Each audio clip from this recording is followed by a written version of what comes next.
اعوذ باللہ من الشیطان الرجیم بسم اللہ الرحمن الرحیم رب اشرح لی صدری ویسر لی امری واحلل عقدۃ من لسانی یفقہوا قولی۔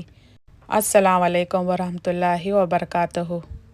رمضان گزر گیا، مسجدیں خالی ہو گئیں، قرآن بند ہو گیا، آنکھوں کے آنسوں خشک ہو گئے، لیکن یہ ایک سوال، کیا ہمارا رب بھی صرف رمضان کا رب تھا؟ قرآن میں اللہ تعالیٰ فرماتے ہیں، سورۃ الحجر آیت نمبر 99، وَاعْبُدْ رَبَّكَ حَتَّىٰ يَأْتِيَكَ الْيَقِینُ، اپنے رب کی عبادت کرتے رہو یہاں تک کہ تم موت آ جائے۔ آج کا بیان بہت اہم ہے، کیونکہ رمضان کے بعد کا عمل ہی اصل امتحان ہے۔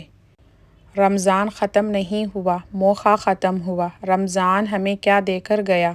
قرآن سے تعلق، نماز کی پابندی، گناہوں سے نفرت، دل کی نرمی۔ لیکن افسوس، جیسے ہی عید آئی، نماز چھوڑ دی، قرآن بند، گناہوں کی طرف واپسی۔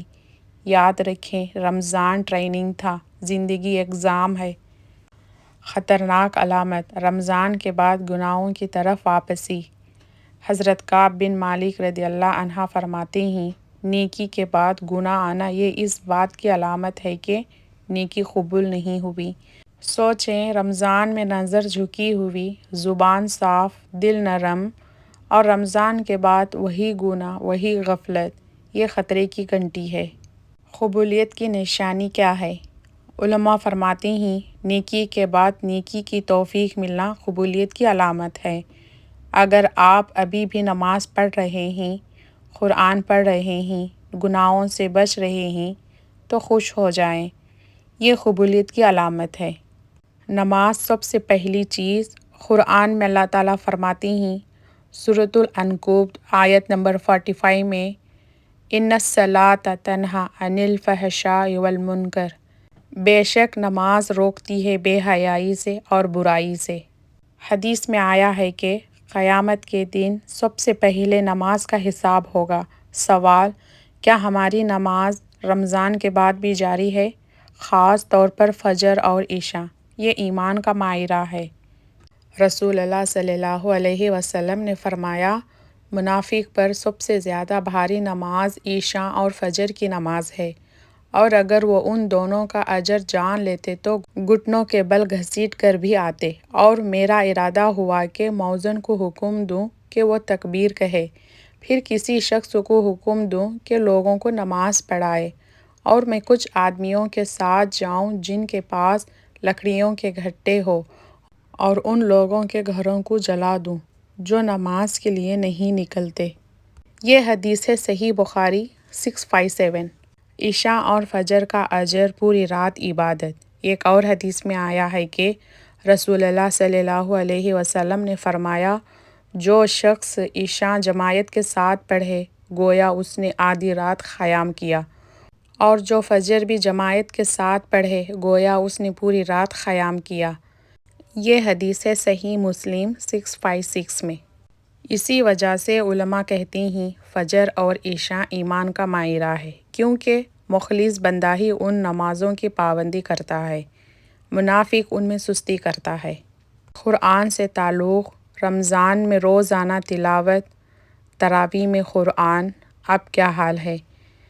حدیث میں آیا ہے کہ قرآن قیامت کے دن اپنے پڑھنے والوں کے لیے سفارش کرے گا۔ عمل، روزانہ 10 آیت ترجمہ کے ساتھ صدقہ اور خیرات۔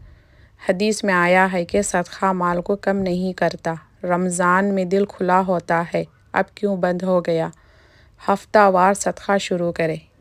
شوال کے 6 روزے۔ رسول اللہ صلی اللہ علیہ وسلم نے فرمایا، جس نے رمضان کے بعد 6 روزے رکھے اس نے پورے سال کے روزوں کا ثواب ملتا ہے۔ آسان عمل، ہفتے میں 2 روزے۔ ایک سبق آموز واقعہ، ایک شخص رمضان میں بہت عبادت کرتا تھا، لیکن رمضان کے بعد سب چھوڑ دیتا تھا۔ کسی نے پوچھا، تم ایسا کیوں کرتے ہو؟ اسی نے کہا، رمضان ختم، عبادت ختم۔ جواب دیا گیا، تم نے اللہ تعالیٰ کو پہچانا ہی نہیں، تم نے صرف رمضان کو پہچانا۔ دعا قبولیت کی کنجی۔ صحابہ کرام 6 ماہ تک دعا کرتے تھے، اے اللہ ہمارا رمضان قبول فرما۔ روزانہ دعا کرتے، استغفار کرتے۔ رمضان ہمیں چھوڑا گیا لیکن اللہ تعالیٰ ہمیں نہیں چھوڑا۔ اگر آج بھی ہم بدل جائے تو کامیاب ہی۔ یاد رکھیں، اللہ تعالیٰ کو رمضان کے بعد بھی وہی بندہ پسند ہے جو رمضان میں تھا۔ اگر آپ چاہتے ہیں کہ ایمان مضبوط ہو، زندگی بدلے، تو آج ہی نیت کریں، نماز نہیں چھوڑوں گی، قرآن نہیں چھوڑوں گی، گناہوں سے بچوں گی۔ اختتامی دعا: اے اللہ، ہمارا رمضان قبول فرما، ہمیں استقامت عطا فرما، ہمیں آخری سانس تک نیکیوں پر قائم رکھ۔ آمین آمین یا رب۔